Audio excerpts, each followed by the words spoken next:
Welcome to Revitalize and Replant with Mark Clifton, where we equip pastors to take their churches from declining to thriving by pointing them to a new future and a new hope. Join us weekly for encouragement and practical advice in your pastoring journey. Hey, we're back to have Dr. Thom Rainer with us again for this very special episode of Revitalize and Replant. Man, you started this podcast way back in the 1960s, and then you brought me onto it. And I started this podcast in the 60s? Yeah, you were doing it before there was even a podcast. You were so ahead of the curve. But now I remember the first time I came on your podcast, Jonathan Howell read my little book, and you'd never heard of me. Nobody'd ever heard of me. And he heard of you, Mark Clifton. Don't you lie on He brought the book to you and said, this is probably worth looking at. And I drove down to Lifeway and went up to the top floor and met you and was on your podcast. And we just became fast friends. You really did embrace me, and I appreciate it. So we did this podcast together for 5 years or something like that and had a great time. But today you are a guest on Revitalize, Replant. You gave me the podcast. You said, Here it is. Just take it and run with it. So anyway. It was a good season, Mark. It really, really was. And you try to flatter. Well, you do flatter me. You don't try to flatter me.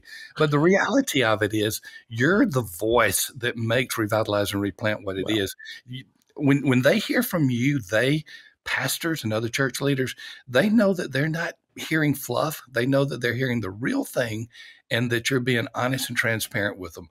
Look, if Rainer had done Revitalize and Replant, we would have shut it up after 3 months. The fact that it went 5 years with me and you and it's still going is not a tribute to Rainer, but to Clifton. Well, thank you. I deeply appreciate that. All right.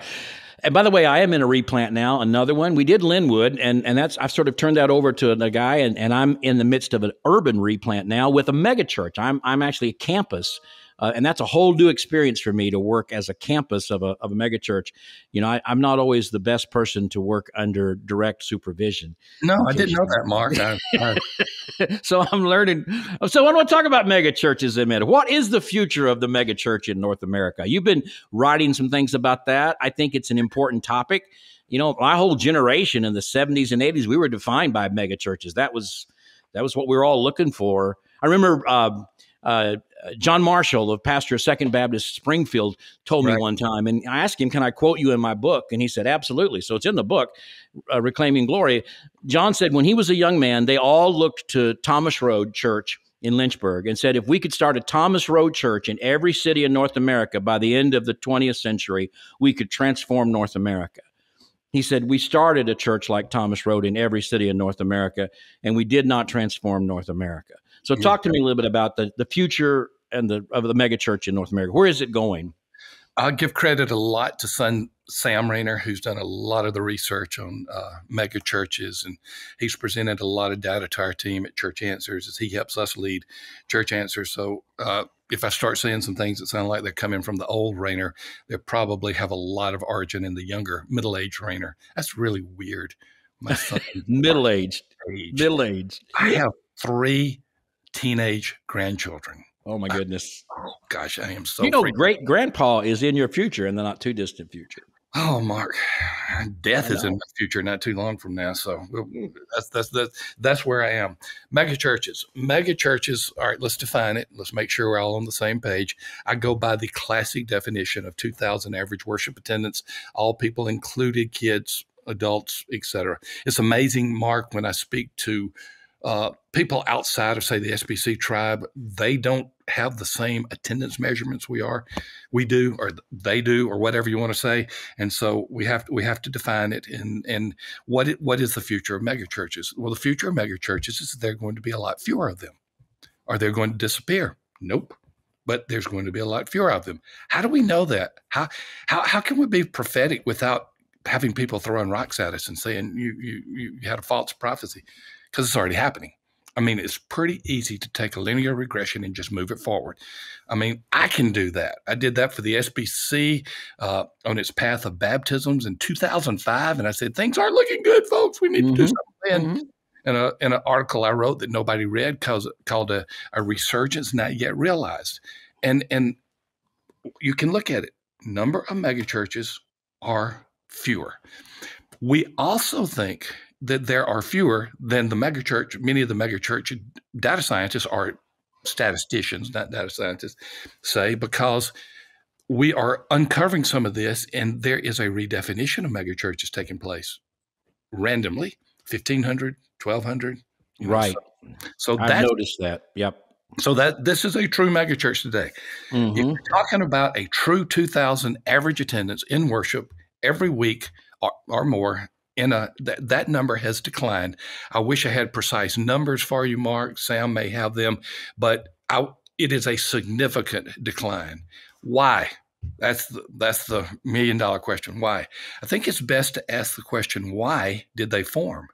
Because they were an anomaly when they formed. Sure, there were Spurgeons, there was Moody, and there were these outlier examples of large churches, but they were not common. Why did they form? You and I are to either get the credit or the blame for that, Mark. You being baby boomers. Baby boomers, those born between 1946 and 1964. Those 76 million, of which this is a random number. I mean, I've got statistics for 86% of all things, so this is a random number.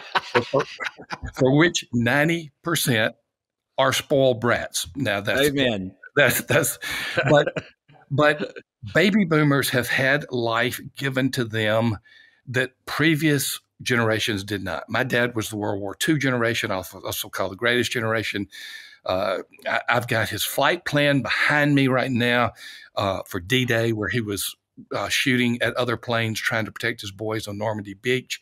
I mean, my dad was a clear example of someone who focused on others. He focused on his country. He focused on his church. He focused on his family. They raised us not to do that, Mark, generally. They basically said, we want our kids, me and you, to have it and to have it now. And so the marketing world caught on to that, and they started catering to baby boomers. I'm going to give you a jingle that you may not remember, but one of the classic jingles was early, probably in the 70s, when Burger King discovered the baby boomers. Yep. And they had this jingle, "Have it your way." That's right. They went against McDonald's that was mass producing, and if you wanted it without onions, you had to go into a corner and wait for years to get your just ketchup cheeseburger. Burger King said, "Have it your way." Special orders don't upset us. Yes. The lettuce, hold the pickle, hold the lettuce, special order. The pickle, hold the lettuce, special orders. Yes, you have it your way. So that jingle, that jingle is emblematic of baby boomers. Okay. What did we do to attract people to the megachurch? Well, obviously there was high quality. There was mostly good preaching. There was great music.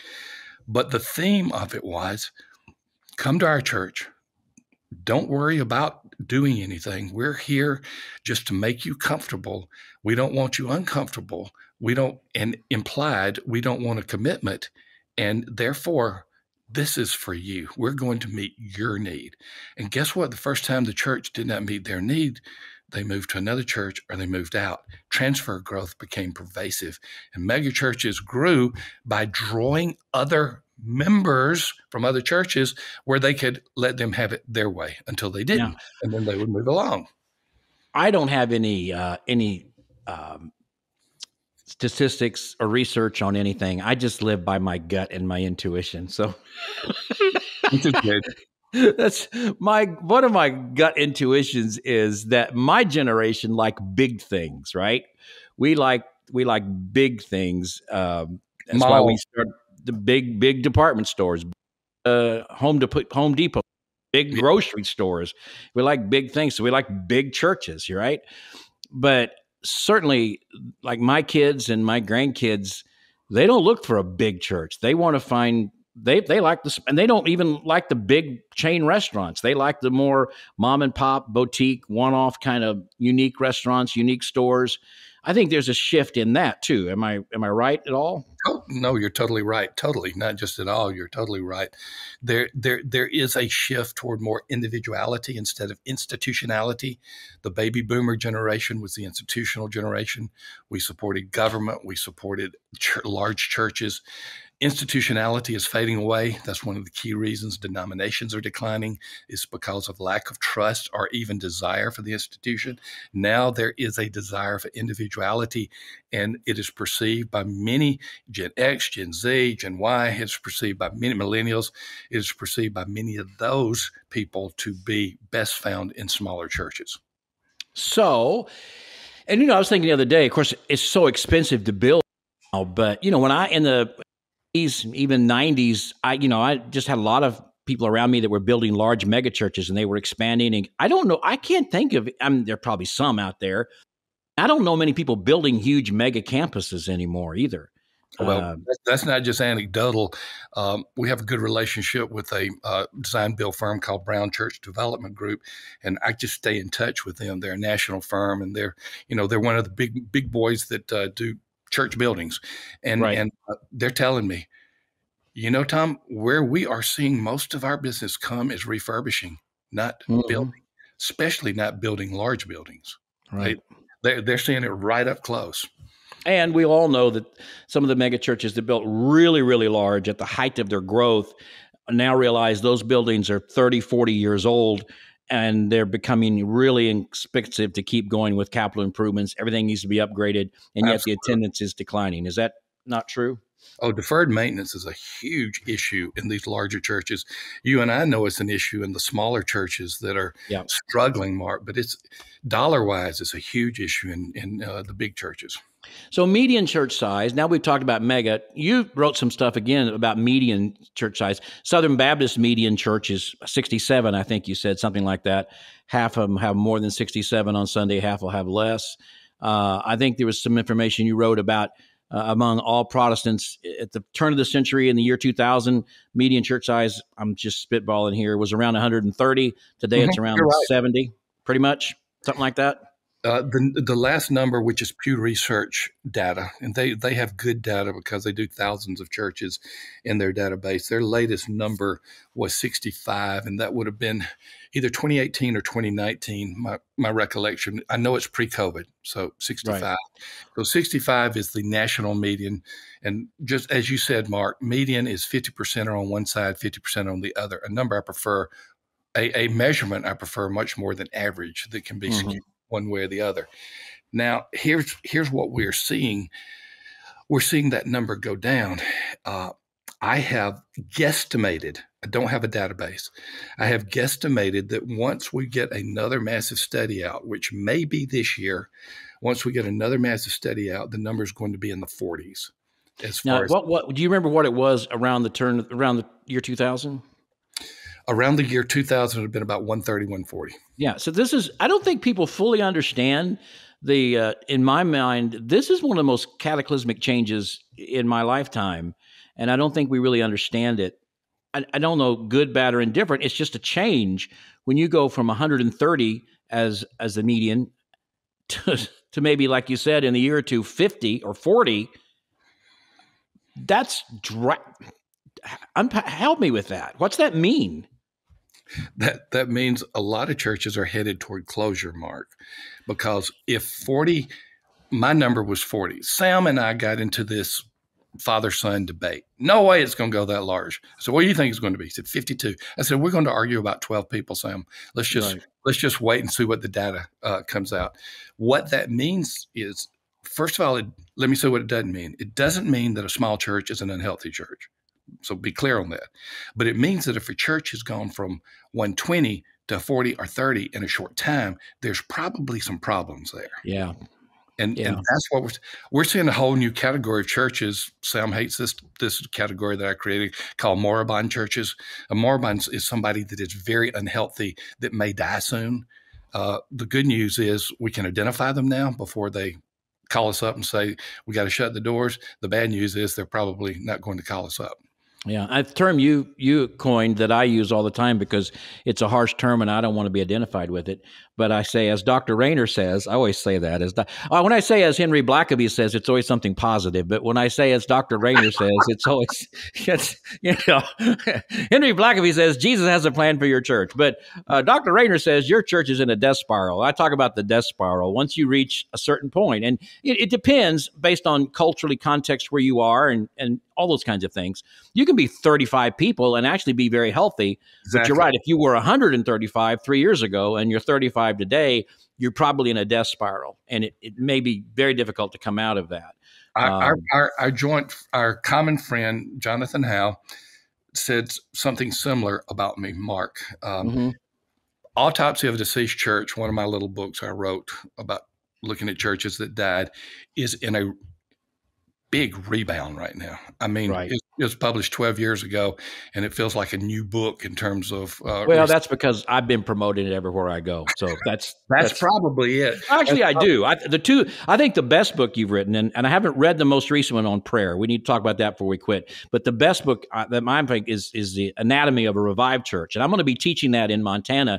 I teach that a lot. That's a great book. So the two together, Autopsy of a Deceased Church and Anatomy of a Revived Church, you must have those in your library. And really, your church needs to read those. So, well, Jonathan got the URL when he was with us, churchmortician.com. And it's now forwarded to Church Answers because of okay. So if you put churchmortician.com, you're going to Church Answers right away. All right. Well, back to the issue, which is a serious issue. You were talking about a small church is not necessarily an unhealthy church. We all know that. But man, when we see the median size go from 130 to 50, in a culture that's continually, or 40, that's continually, and you're right, that means you're going to have more and more churches close. And we've just said that mega churches aren't getting any bigger. They're struggling too. What's going on, Dr. Rainer? We're having a shift to the center of Christianity, Mark. I mean, it was happening before all these dire numbers, but we have now finally followed the path of many of the European countries of secular culture instead of a Christian culture. And I really want to do a little more analysis on where we would deem the center of Christianity now to be. Is it, I tend to think it's more South America than Africa, but I'm not ready for data to give you data on that. But we have shifted. I mean, it is not cliche to say we are no longer a Christian nation. We're not a nation that is made up of healthy churches. It is something that every major region of the world goes through at different times. I wish it didn't. I wish revival would come back to us, but that is what is happening in the North American church. I'd heard one time that it may have been, I don't want to say for sure he was Dr. Aiken. It may not have been, but it was someone that I respected who had done some historical look at the center of Christianity, like you said, where it has been in the past. And it never, for whatever reason, it never returns there. If it was Middle East and Egypt and then Asia, and then rather than Europe and then North America, once it's gone, it goes somewhere else. It has never really returned there. I do think, when we go out and we talk about church revitalization, this is incredibly simplistic, but I said when my great grandfather was planting churches, it was like the University of Kansas playing every game in Allen Fieldhouse. I mean, everybody in the stands was cheering. You had to still play the game, and you might lose once in a while, but everybody was cheering for you. I said, my dad and I come along, and it's like KU playing every game at a neutral site. But today, it's like KU playing every game at Duke. And that it's not that the gospel isn't stronger than that. It's that we don't know how to adapt to that kind of hostility, and we're not well received in the community. It's a shift that. Yeah, that's a really good word. I'd love to have you come back and we'll talk more about the implications of that in ministry and in church life, in our buildings and the way we use them, how big they are. There's so much, Dr. Rainer, on that issue. What would you say to sum that up? What do you say to churches when they're looking at the future in North America? First thing I would say is the issue of hostility is perceived and not reality. Oh, that's a good word. So it's not like playing at Duke. No, it's not. But we have assumed that to be the case, and therefore we act that way, which means it's not much need to go into this mission field. It's not any need. Way back, I did a study in a book called The Unchurched Next Door, and I haven't updated it, but I think it would be pretty close. I sent our research team out from Southern Seminary, and they interviewed people who were not in church, and only 5% of them had an antagonistic view of church and Christianity. And I know you can say, well, it shifted significantly then. Anecdotally, I can tell you it has not. Receptivity to the gospel is still high. Receptivity to inviting someone to church is still high. We are assuming that that is the case, but this is my final word, Mark, and then I know you need to cut me off. Remember what Jesus said in Matthew 9. When he saw the crowds, he had compassion upon them because they were confused and helpless, like sheep without a shepherd.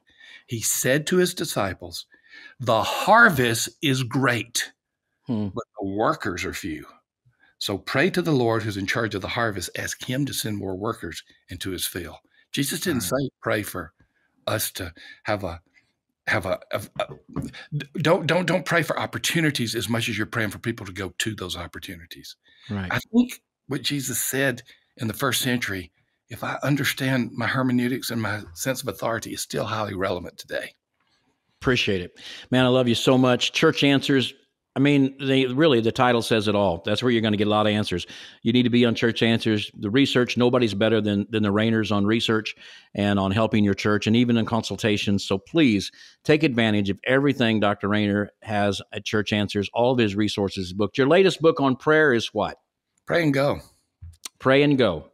All right. Take a look at it. It's a 30-day reset on the priority of evangelism. Simple as that. All right.